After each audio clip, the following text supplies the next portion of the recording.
Today, I'll break down what happens to shift points, MPG, and your speedometer the moment you size up your tires.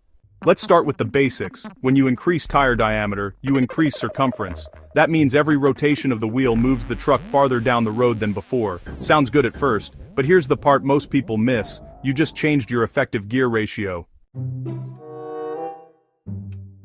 Your transmission and differential were calibrated for a specific tire size. When you go taller, it's like installing a taller gear without touching the gears. And taller gearing means less torque at the wheels at low speeds. That's why trucks with bigger tires often feel slightly slower off the line. It's not that you lost horsepower, it's that you lost mechanical advantage. So, what do most drivers do? They press the gas pedal a little more. Not dramatically, just a little more. And that's where MPG starts changing. Most mid-size and half-ton trucks in North America average somewhere between 16 and 20 miles per gallon. If you lose just 2 MPG from upsizing your tires, that's over a 10% drop in efficiency on a 17 MPG truck. That's not tiny. Over 15,000 to 20,000 miles per year, that adds up to real money. So, why does your MPG drop when you change your tires? Well, there are 3 main reasons. First, the effective gearing moves the engine just a bit out of its optimal efficiency band, especially when you're driving around town. Second, those larger tires?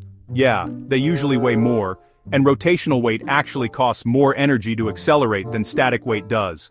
Third, if you've got aggressive tread patterns, they tend to increase rolling resistance. So, even if the change feels kind of small, your engine is definitely doing more work.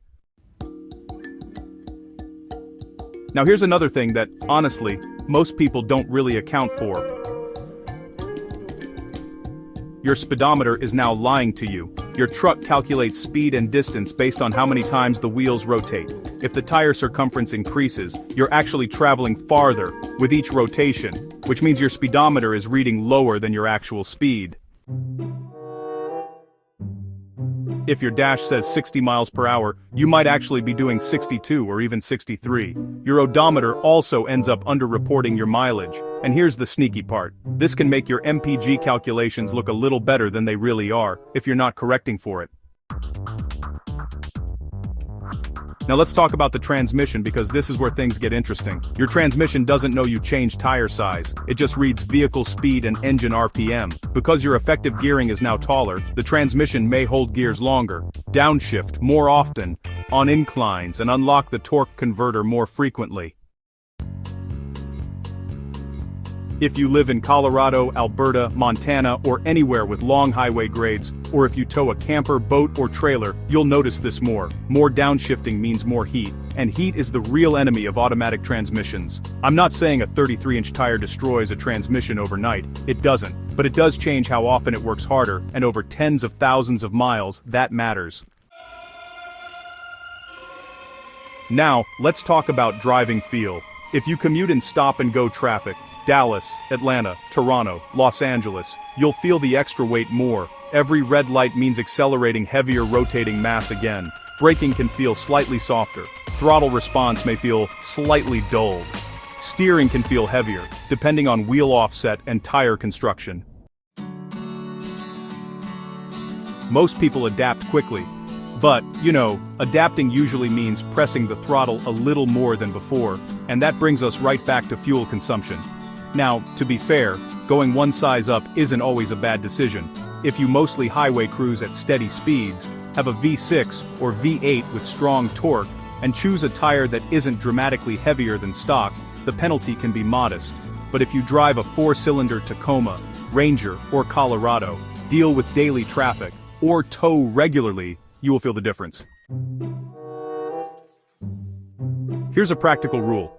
Try to stay within about 3% of your original overall tire diameter. Once you move beyond that, speedometer error, gearing effects, and transmission behavior become noticeably different. That's not fear talk, that's just math. Now here's the part almost nobody talks about. Once someone installs 33-inch tires, it rarely stops there. They start noticing slight power loss, so they consider a tune, re-gearing, or a lift to make the truck look right. Bigger tires sometimes mean heavier wheels, and heavier wheels can push people toward brake upgrades. What started as a 2-inch cosmetic change slowly becomes a project, and that's the real hidden cost. Not just MPG, not just transmission heat, but the cascade of changes that follow. Now here's the twist: tire design can matter as much as tire size. A lighter 33-inch all-terrain tire with moderate tread can sometimes hurt MPG less than a heavy aggressive 31-inch mud-terrain tire. Size matters, but weight and tread design matter just as much. So the smarter question isn't just should I go 33, it's which 33-inch tire makes the most sense for how I actually drive. 2 inches isn't extreme, but on a North American pickup that already works hard, it isn't nothing either. You can absolutely go one size up. Just don't pretend it's purely cosmetic. It's a mechanical change. If you're going to make it informed. And if you're upgrading just for that aggressive stance, you should watch the video I made about why most people regret buying all-terrain tires for looks alone, because it ties directly into everything we talked about today.